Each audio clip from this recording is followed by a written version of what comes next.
verse 48 here, and I know in our Bible study, this is one that really I wanted to make sure, this is all that you listen to in our Bible study, this is one that I think is important, because I know when I was reviewing our older ones, when I posted them up on our podcast, we talked more about the perfection, like we need to be called perfection. And Marty's was, I learned, I guess that's a really bad translation, perfection. It relates to Leviticus 19:1, where it says about be as I am holy. So it's about being holiness, not perfection. So it's about being holy, not perfect. Marty was mentioning that perfect is a Greek idea, not a Jewish idea, which I thought was interesting. The command is not to be perfect, like I was saying, but to be holy. And what does holy mean? Holy means you're set apart, you are different. God is holy, He is different from all of us. Being followers of Him, we are to be the same, we're to be different. So this is something we can do. And I like sitting with that, like this is something we can do. Like perfection we can't strive for. So that's why Mark's like, this isn't the right translation.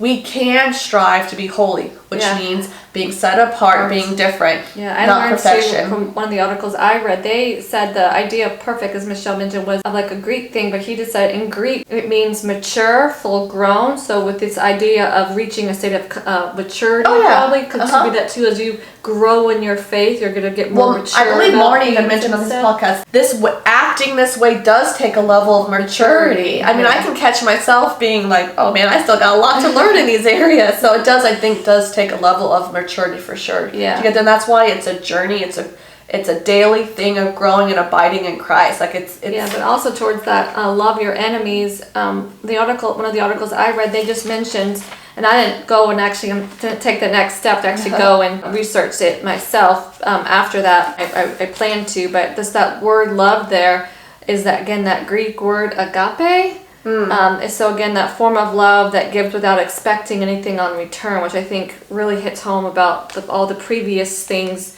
Jesus has been doing. You just do things because you don't expect anything in return, but you do things for this deeper, unselfish type of love, which obviously Jesus totally embodied for that as well. So, and it's probably very hard to love a Roman and the tax collector, but yet, Old Testament does how to help them again. They were supposed to be the light to the other nations, and we are, as supposed to be doing that as well. Yeah, you're choosing to be different, choosing not to follow the ways of the world, which we know can be hard.